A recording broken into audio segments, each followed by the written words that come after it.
Hello and welcome to the Position 6 podcast. My name is Dan Offen, aka Mr. Big Jams.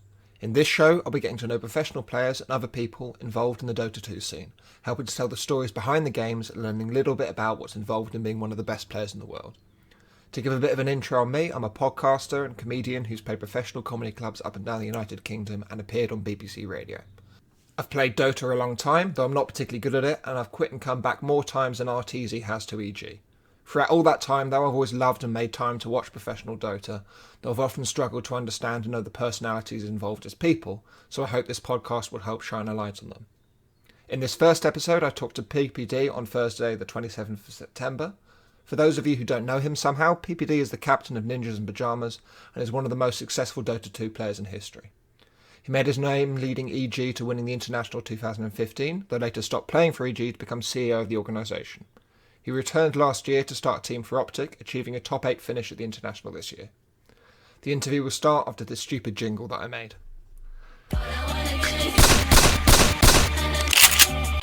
Taste my blade!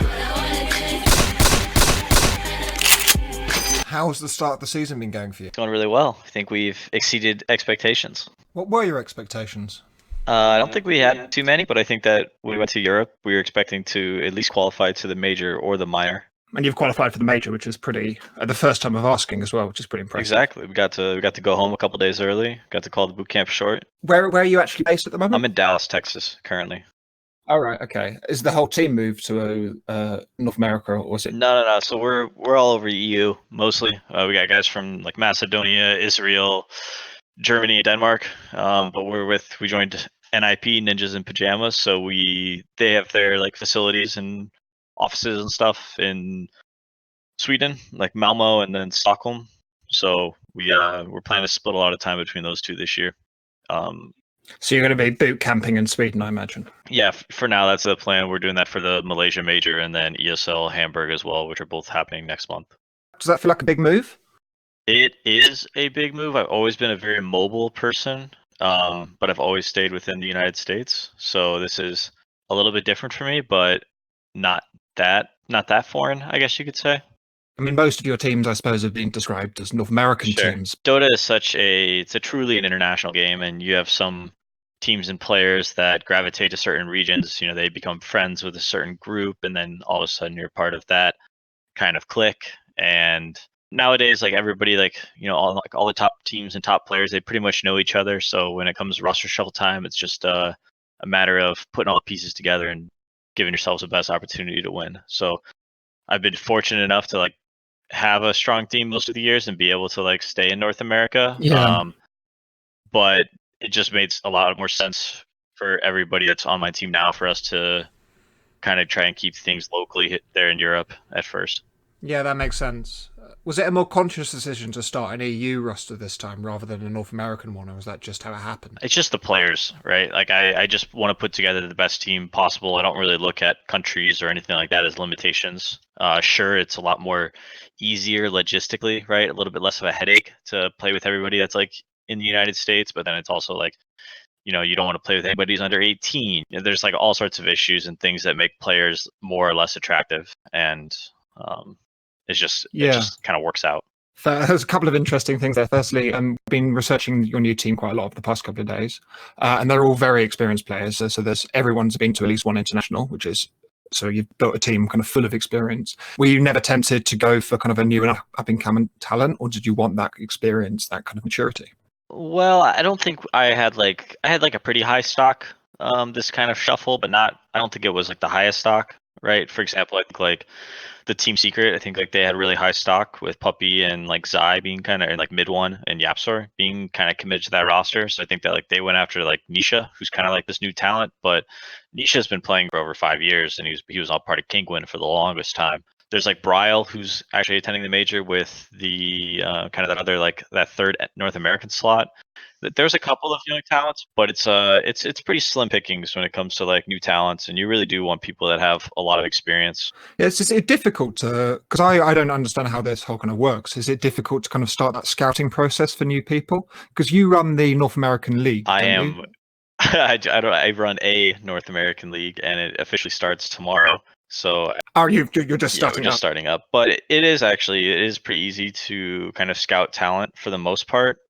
Just because like we have this really like convenient ranked matchmaking kind of setup that Valve provides us. So generally, you see like the best players gravitating towards the top of the ladder, and they gain recognition through that. Do you think that MMR kind of translates naturally to being a successful player in a team, or is it more kind of about ephemeral factors kind of behind the player that matter? It's definitely a balance between the both, of course, but most of the top players are very high ranked matchmaking players. There's a couple of exceptions of players that haven't really like put all of their effort into playing public matches, and that doesn't mean that they're less of a player than other people. It's just some people find them useful to practice, other people don't need them. Why did you decide to step away from the team with Optic? Was it a hard decision, or was it just what was natural? It wasn't like stepping away. You know, we were losing Zai and the roster shuffle, and then other people were also just reevaluating their options.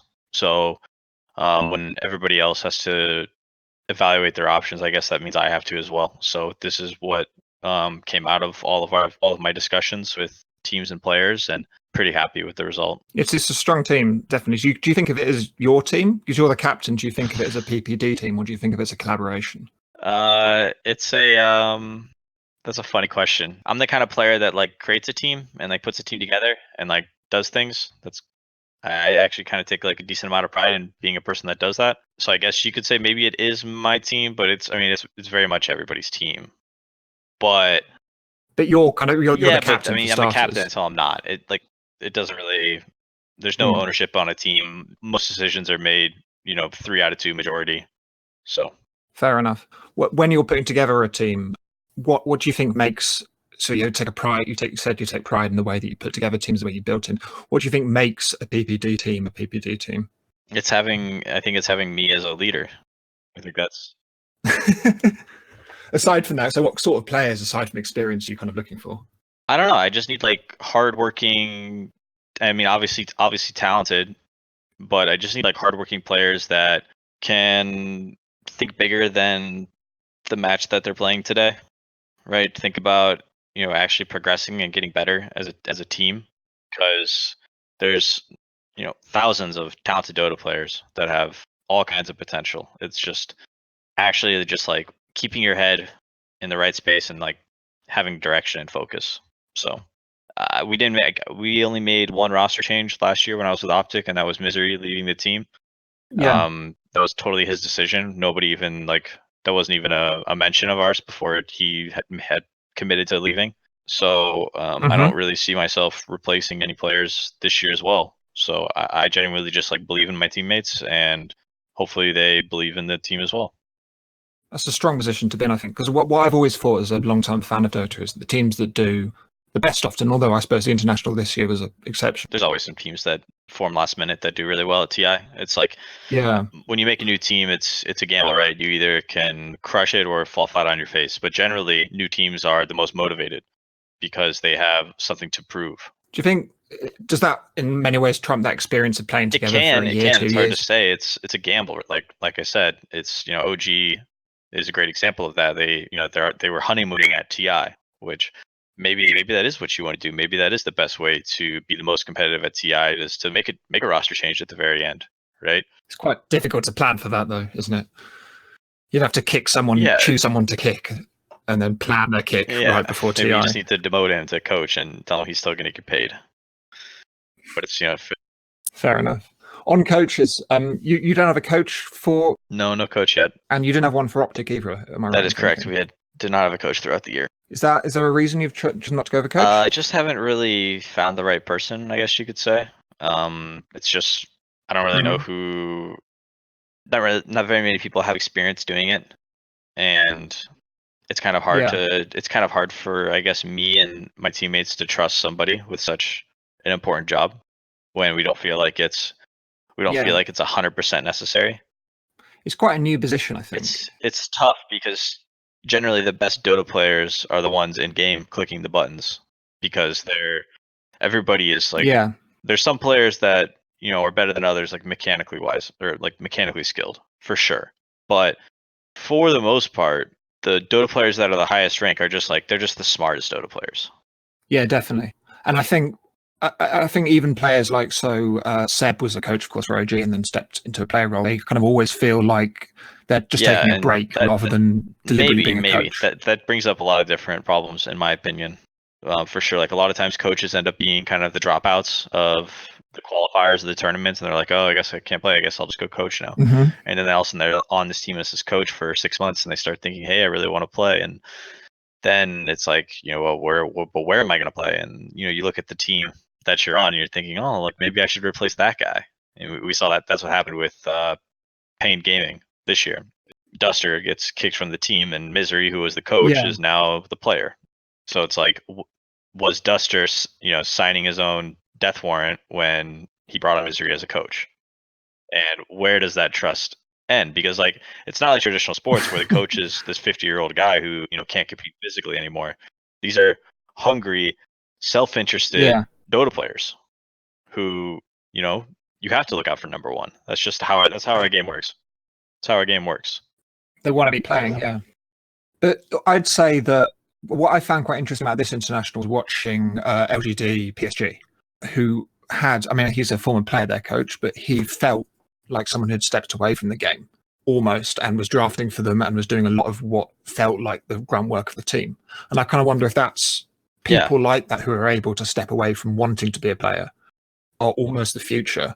Because you have to look at the way that esports is quite a young medium, I think, and I think it's going to change quite a lot. Their coach's name is like 70. No, it's like I forget what his name is, but some numbers, right? And he's been coaching for a long time, actually. So I feel like he's one of those guys who is just like very committed to like stepping away from it. And I guess what I'm saying is that I haven't really found somebody who A wants to do that, or B I feel like is qualified to even begin. Yeah, I think the EU scene and the NA scene are both too young for those kind of players to exist, where China's... Well, obviously the game's existed internationally for the same amount of time. We have some teams that have found coaches, and we have like Loda now coaching for Alliance, I think is a pretty similar example to those like China examples you were using. Yes, that's true. You obviously played Alliance in their qualifiers, and because I've been a bit of a background of me, I've always kind of been an Alliance fan, but I've always been a fan of a lot of different teams. They've had a lot of fans since 2013. Yeah, and it's been a difficult era to be an Alliance fan, but it feels like there's a little bit of a resurgence. Do you think that's true when you were playing them, or do you think it's... Definitely. Do you think that... I mean, they've got a full new roster of young guys who are hungry to compete. They work really hard, and it shows. That's exciting. It's an exciting time to be a Dota fan, kind of the beginning of the whole season. We've got all new teams who've had the roster shuffle. Do you think, aside from your team, obviously, do you think there's anyone who you'd say has won the roster shuffle who looks really strong coming into this new season, or is it too early to tell? It's too early to tell. I don't know. I think EG is like riding a lot of momentum out of TI with the same roster. I know like they were probably a little disappointed of not placing further because they were really, really good at TI, but to like keep your same roster going into next season, I think that is going to do a lot for them. Yeah. In terms of winners across the board, I think it's too early to tell a secret. I don't know. It's like Liquid's struggling, but they made it to the minor. They'll probably qualify through there. I think the South American, like the Pain Gaming thing with the Duster replacing Misery, I think that was a really big win for them. I feel like the South America having 2 spots, that team is just going to ride that to like a free TI invite. They're just going to qualify to every major, and as long as they don't get last place, they're going to get some points. Which is exciting. But do you think that's going to help them as a team? I mean, they'll get to attend all the big events, so it's going to help somewhat. It's a little bit tough being in South America because you have nobody to practice against, but at least you get to go to all the major events. And as a result of going to all the major events, as long as they don't get last at every single one, they'll most likely be in the top 12 for points. So they'll just get a free TI invite on top of it, which is pretty much what everybody is trying to do throughout the year. It's just like you have your top teams like VP last year and Liquid and those guys and Secret, like who knew they were going to TI. Yeah. Like they knew they were getting invited because they had done well at the beginning of the year. Unless you're one of those guys, which like there's not really many of those right now. Like all anybody wants to do is just qualify to TI. And like qualifying to the majors and doing all that, like qualifying to the minors, like yeah, sure, it's great. And you feel good in the moment, but like at the end of the day, like your year is judged by did you go to TI or did you not go to TI? So right at the beginning, when you're planning this team, it's all forwards to TI. There's no kind of feeling every single major feels like a step, or are they important in themselves? Well, it's these majors and minors. They're more so just. I feel like they're just more so a part of the process of going to TI. Like you have to put in the work to get to TI. That's like the ultimate goal. And attending majors and minors is just a prerequisite to the easiest trip to TI. So Fair enough. Do you like the new system, how they've built it? I think it's nice to have a little bit more of these breaks, which is cool. There's like some time off and stuff. There's like a lot of third-party events popping up, or at least at the beginning of the season. That's kind of how it's always been. Everybody gets really excited for Dota after TI. Everybody wants to run these events. You've got one this weekend, don't you? Yeah, we're playing in some 50K online cup, starting later this week, and then we're playing in another 50K online cup immediately following that, I think. And then Do you view those as warm-up, or are they important events themselves? they're just totally practice. There's absolutely Yeah. like I don't think that anybody in our team like cares about our result in them. We just decided that they would probably most likely be better practice than scrimming, so we're just doing it. All the teams that we would want to scrim are going to be playing in it anyways, so we'll get, there's no better practice than matches, so we'll just get some super serious Yeah. games that we can try out some new things in, and maybe we'll place well and get some extra cash, and It's always maybe nice. we'll bomb out and just have to scrim the rest of the time. But we're not going to be on boot camp. We're not going to be doing any of these like drafting practices or anything like that. It's just going to be like, hey, show up for your match, play your match, see you tomorrow. Fair enough. I think what's also quite interesting about this period is there's obviously new teams and there's kind of that excitement, but also been quite a stable meta Dota-wise for about 6 months, and there's not been these big patches, and I suppose there's one probably coming at some point. But is that excitement of change kind of metered by the lack of big change in the actual game? Do you kind of feel that you know where everyone is because the game hasn't changed so much? No, because I mean the game is always changing regardless of whether or not there's a big balance patch. It's a flow of ideas. That's kind of what the meta is. So teams and players will continue to adapt to the meta that's in front of them. So basically what I'm saying is the meta is always changing, just maybe a little bit slower than it has throughout the last the last 5 months, I guess you could say.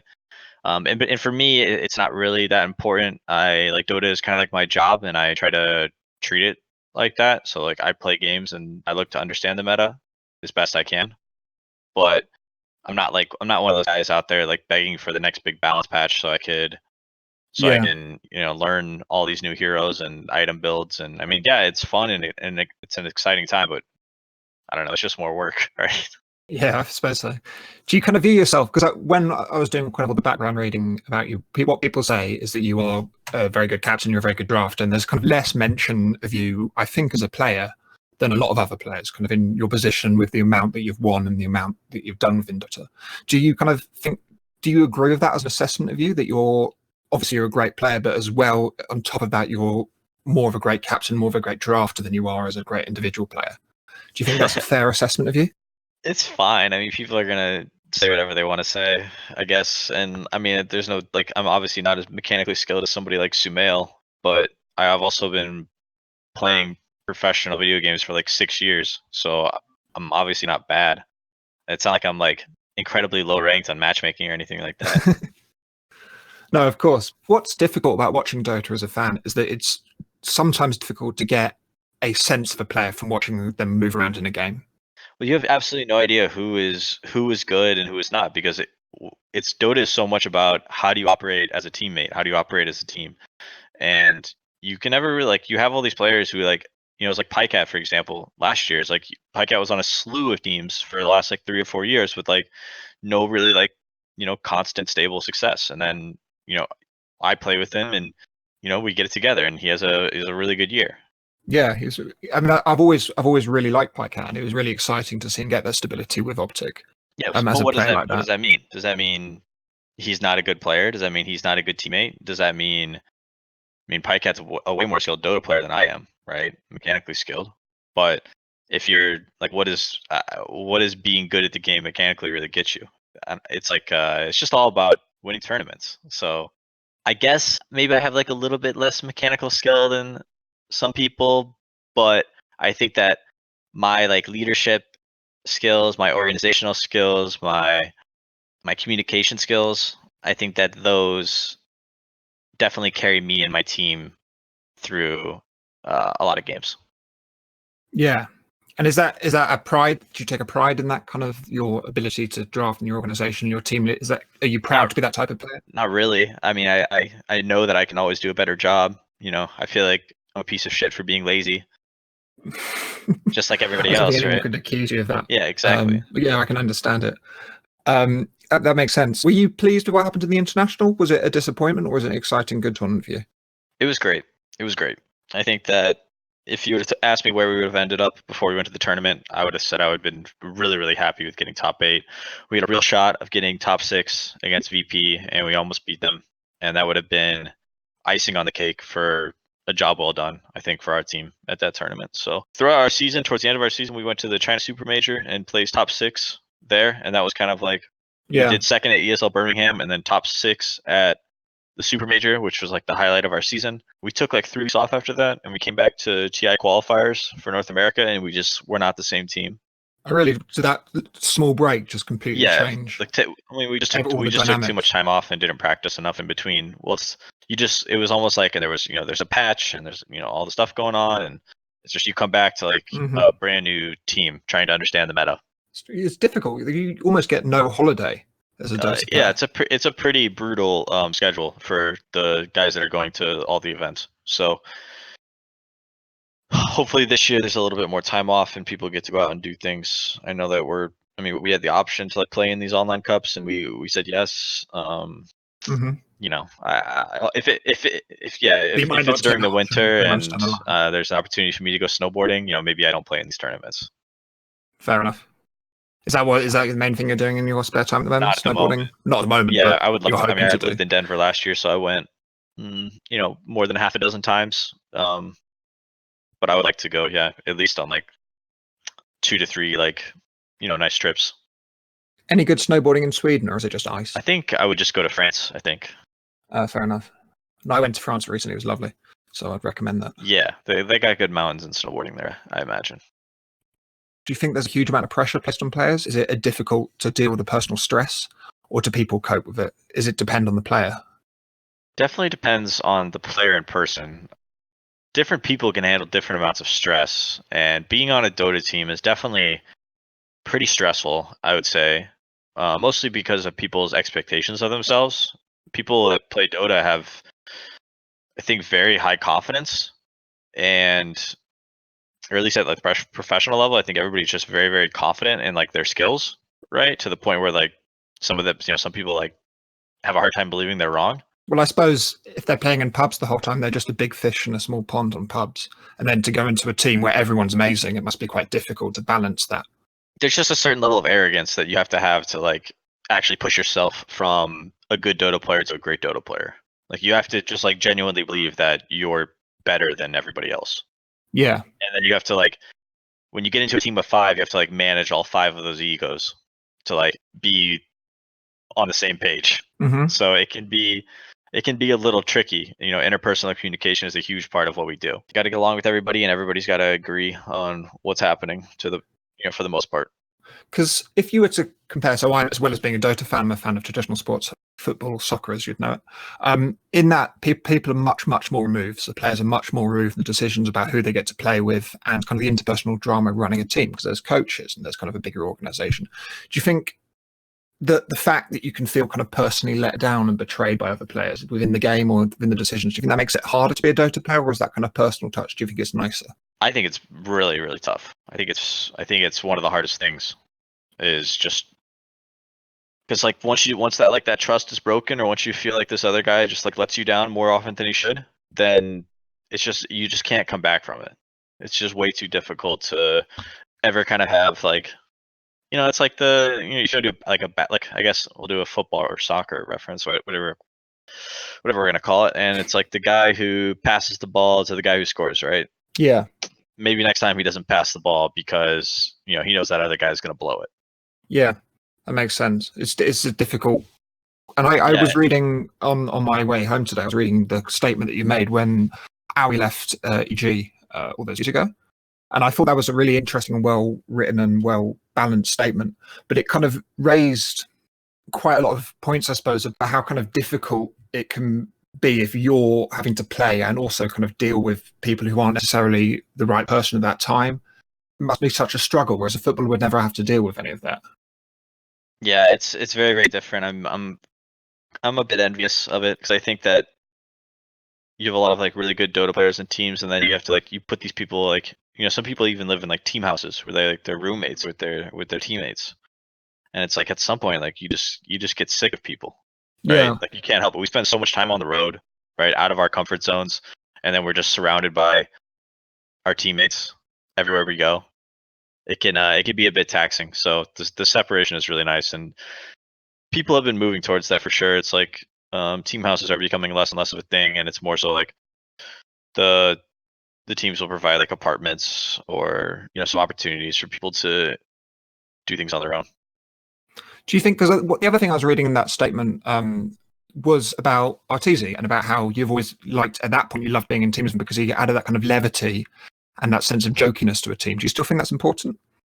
Yeah, I think having somebody that's like very charismatic and people like to be around is a really, really nice thing to have on a team. Who's that person in NIP?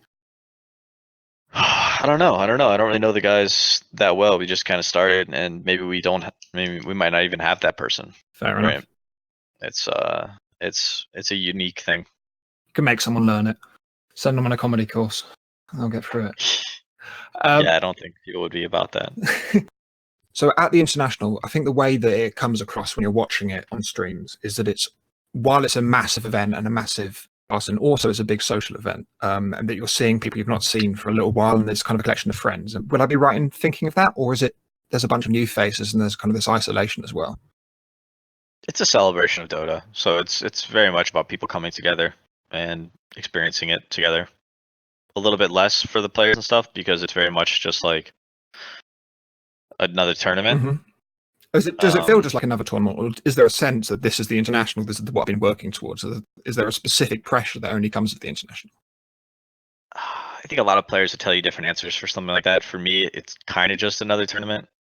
There's a lot more on the line, and you can feel the gravity of it a bit. Mm-hmm. Do you think that affects your play at all when there's that degree of pressure? I think so, for sure. Like Dota is very much like I was talking about it, like arrogance and being confident. Like that's a huge part of Dota, and when you feel shook, you're obviously less confident. Commentators and casters are always talking about the crowd. They're always talking about how it must feel to play in front of a crowd. Does it feel anything to play in front of a crowd, or do you just completely ignore it when you're in a game? You definitely ignore it when you're in a game. I mean, you can hear like the chants and the shouts and things like that, and those are fun, and they can be sometimes distracting. And matches on big stages like that, they genuinely just like feel a little bit different than like smaller games, online cups and stuff. So it's a bit, once you get used to that, then it's a lot better. When I was watching a lot of interviews at the International, there were a lot of people talking about the new generation of players coming through and how they're all scary good, and how the older players, the people that I used to idolize, like Burning and Loader and all those people, they can't necessarily keep up anymore. Or maybe they've just got too old, or quality's got a lot higher. Do you think that's true, or do you think people are just getting a little bit older? I think people are probably just getting a little lazier, I would think. I don't really think there's an age thing around there, and I think that as long as you create time and work hard, I think that as long as maybe if you weren't as talented, but like you're talking about really talented players, I think you just get distracted with other things, and that slows down your drive and your ability to play the game. So you wouldn't say there are kind of there's a new generation of crazy good players? There are for sure, but like these guys are just more into it than other people. Fair enough. Right, like once you get older, you start developing all these other interests and distractions, right? Yeah. So when you're in that 14 to 20 age, when all you think about is your favorite video game, that's what you got to keep up with those guys, which is tough. You obviously you've started a new team, that's exciting, you're doing very well, but is there a point now you're thinking not towards retirement, but thinking towards the slowing down at all? I think that I'm probably at least playing for 2 more years, so maybe more. Who knows? It really just depends on where Dota is at and where I'm at, and if I'm happy doing what I'm doing. And that's way too hard to say. That's like a year by year thing. And quite a lot of Dota players seem to retire every year and then come back. So I think it's quite difficult for anyone to predict. Yeah, you just find yourself in lots of different situations in Dota. It's very unpredictable in that sense. But you did step away for a little bit, didn't you, to be the CEO of EG for a year? Yeah, but that wasn't totally that wasn't like my favorite decision. Okay, I guess you could say it was a decision I made, right? And like I don't regret the decision, but I would have preferred a different outcome. fair enough. So you just kind of wanted to go back to playing, and it wasn't the right place for you at that time. Yeah, that's kind of why I left. Also, I just saw like a big opportunity in playing again, and it seemed like the right thing for me personally. It's a lot of fun being a celebrity video game player. Do you feel like a celebrity? I mean, I do when I go to events, and yeah, I mean, I don't know. I don't feel like a celebrity, right? I still feel pretty anonymous, Yeah. but Have you ever been recognised walking down the street?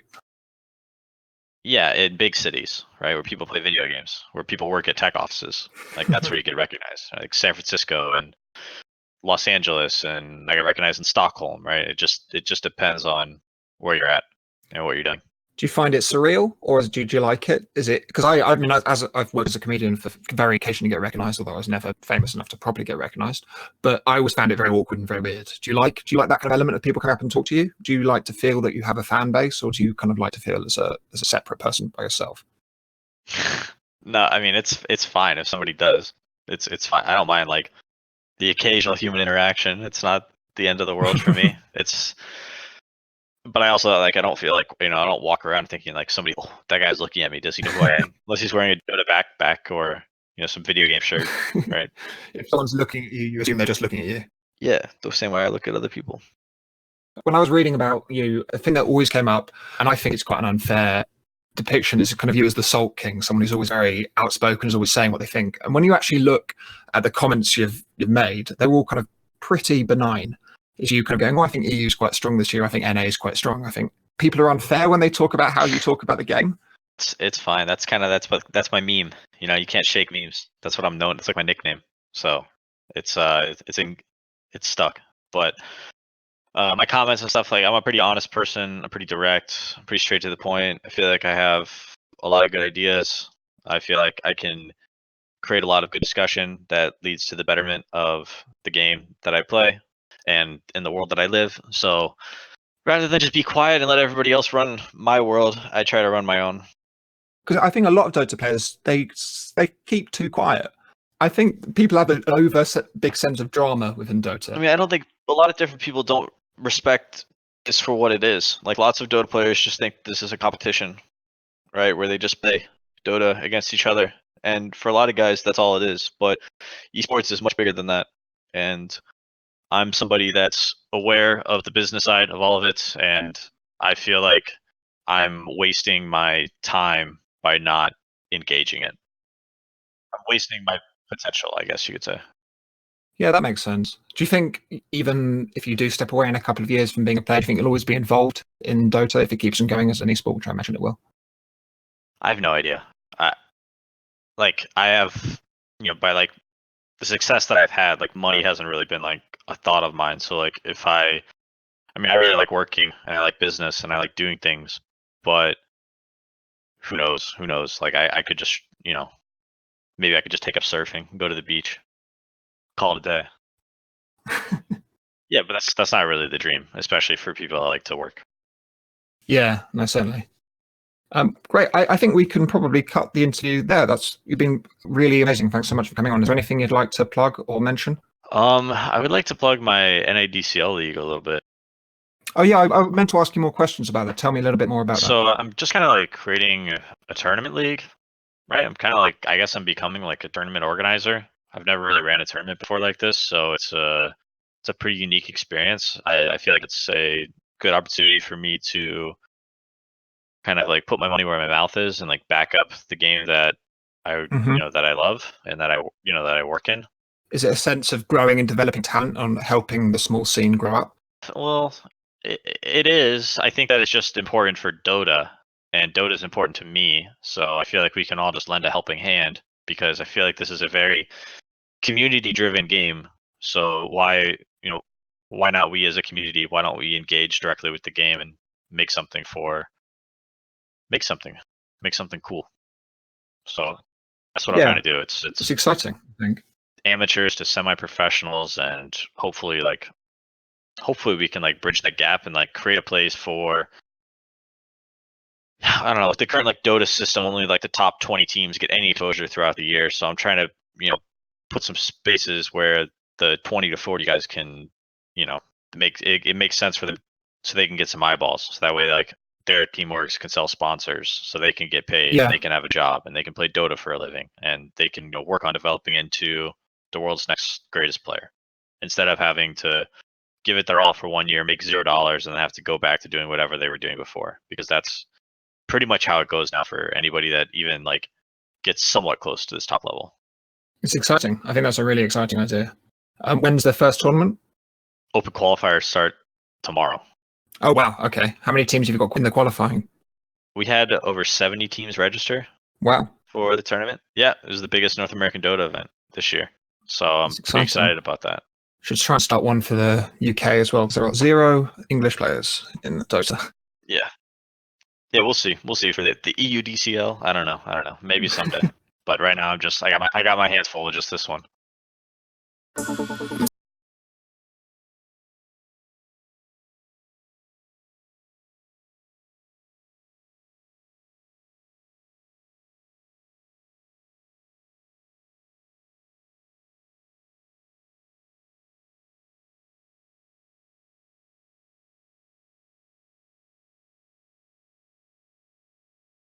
Tiny.